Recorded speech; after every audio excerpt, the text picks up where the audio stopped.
Kashi news channel, सच है तो बोलेगा। वाराणसी के बरेका परिसर स्थित पश्चिमी बाजार जलालीपट्टी में अवैध वेंडर्स की अराजकता को लेकर बरेका व्यापार मंडल ने गंभीर आरोप लगाए हैं। व्यापार मंडल ने साफ किया है कि इन वेंडर्स की स्थिति के लिए वे जिम्मेदार नहीं है, बल्कि रेलवे प्रशासन की मौनता को इसका कारण बताया।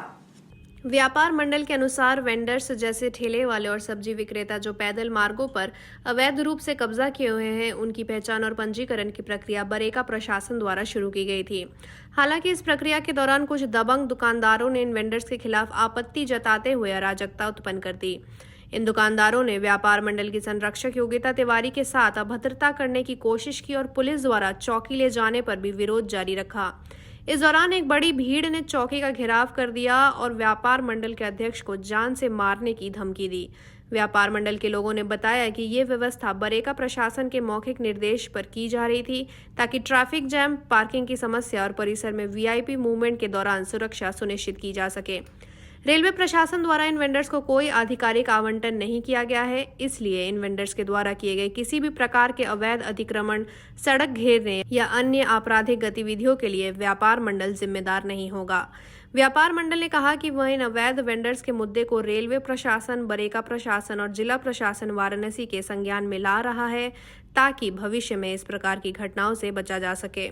बरेका व्यापार मंडल की बैठक में संरक्षक योगिता तिवारी, सह संरक्षक अखिलेश पाठक, अध्यक्ष राजेश, सुअध्यक्ष रमेश, सह सचिव मदन लाल और महामंत्री राजनारायण ने विचार विमर्श किया।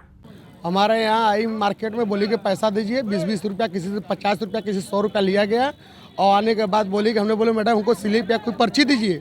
ऐसे हम लोग कैसे माना जाएगा, आप किस बात का पैसा ले रही हैं? बोली आपको व्यवस्था दिया जाएगा। हमारे लिए क्या व्यवस्था किया भाई आपने? पैसा इसे मनमाना तरीके से किसी से 20, किसी से 50, किसी से 100 लिया आपने और ऐसे कोई सामने बात भी नहीं आई। आने पर दो धमकी झमकी हम लोग पूछ रहे हैं तो बोले छेड़खानी की हम लोग के साथ। क्या पहले रसीद कटती थी प्रशासन की तरफ से, आप खत्म? पहले 2 रुपया था, फिर 5 रुपया हुआ। वो तो वहाँ तो ठीक था, हमें स्लिप मिलता था। ये 20 रुपया लेती हैं, कोई स्लिप वगैरह कुछ नहीं देती हैं। ऊपर जो आके धौस देम आती है हम लोग ऊपर। ये सब्जी मार्केट में हुआ है, ये दबंगई से पैसा उतार रही हैं, दबंगई से पैसा उतार रही हैं।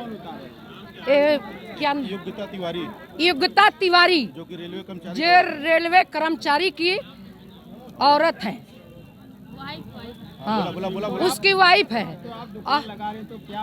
वो पैसा उतार रही है और जोर जबरदस्ती से कर रही है कि यहाँ लगाने नहीं देंगे आपको लोग के, और नहीं पैसा दीजिए हमको। क्या चीज का पैसा मांग रही है? पैसा मांग रही हैं, इसका चंदा मांग रही हैं और वो जबरदस्ती मांग रही हैं, जबरदस्ती वसूली कर रही हैं। इनका गिरफ्तारी होना चाहिए। हुआ आपके साथ? हमारे साथ हुआ कि योगिता तिवारी आई, इन्होंने जो है कि दुकानदारों से बोला कि 20 रुपया आप दीजिए, 20 रुपया दीजिए, 40 रुपया दीजिए, 50 रुपया दीजिए, सबसे ले रही है। और ये बता नहीं किस आधार से ले रही, किस पर्पज से ले रही है, बता नहीं रही है।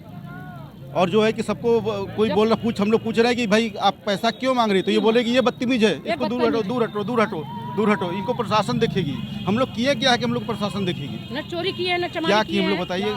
योगिता तिवारी क्या है? योगिता तिवारी, यही तो उनकी पहचान हम पूछ रहे कि आप हैं क्या, बताइए मैडम। तो वो बोल रही कि हमको ऊपर से आदेश है, हमको रेलवे ने आदेश दिया। हम बोले कि भाई ऐसा है कि हम लोग रेलवे की जमीन में दुकान लगाते हैं, जो भी होगा हमको रेलवे करेगी ना। ऐसा कोई बात होगी तो रेलवे सूचना हम लोग को देगी ना कि आप लोग को भाई पैसा देना है या नहीं देना है। समस्या तो कोई नहीं है, बनाई हुई समस्या है। व्यवस्था को ठीक करने के लिए कोशिश की गई एक संस्था के द्वारा, बरेका प्रशासन के मंशा पर, लेकिन उसको यहाँ कुछ दबंग और मनबड़ लोगों ने उसको बिगाड़ा है और समस्या उत्पन्न की है। दुकानदार ने आप पे आरोप लगा रहे हैं कि मनमानी गैरजानी पैसा मांग रही है, किस लिए पैसा मांग लिए हैं, क्या है? पहले तो वो दुकानदार नहीं हैं, वो अवैध वेंडर हैं जिनको कि व्यापार मंडल की वजह से ही प्रशासन ने हटाया नहीं है। नहीं तो रेलवे ने वेंडरिंग करने के लिए अब मना कर दिया है, लेटर है रेलवे का, और ये आवंटित नहीं है इनको ये जगह। ये लगा रहे हैं इसलिए छोड़ा गया कि ये जीविका है, आजीविका है, और इसको व्यवस्थित करने का, इनको चलते रहने के लिए ही व्यापार मंडल इसके बीच में आया। ये हमारे दुकानदार नहीं हैं। कुछ दुकानदारों का कहना है कि हम 30 साल से यहाँ पर दुकान लगा रहे थे, जब व्यापार मंडल नहीं था तो तब भी हम दुकान लगा रहे हैं, आज भी दुकान लगा रहे हैं। हम प्रशासन की तरफ से हमारे पर कोई आरोप नहीं है और ये आकर अवैध वसूली कर रहे हैं, तो क्या कहेंगे इस पर? प्रशासन को रोकने का, संभालने का काम व्यापार मंडल ही करता है कि छोटे हैं, इसलिए एक बार अभियान चला इनको हटाने के लिए।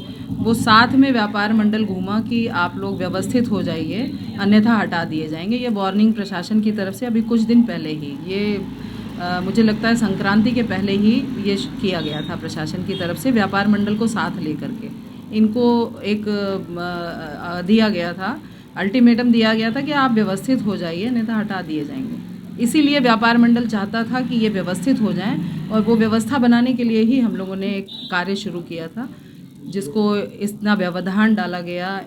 कुछ अराजक तत्व जो हैं वहाँ पर, जो बहुत बड़ी बड़ी जगह घेर करके बैठे हुए हैं, और जिनको लगता है कि ये व्यवस्था बनने से उनकी जगह ले ली जाएगी, उनको छोटा कर दिया जाएगा, और उनका जो दबंगई चल रही है वो नहीं चल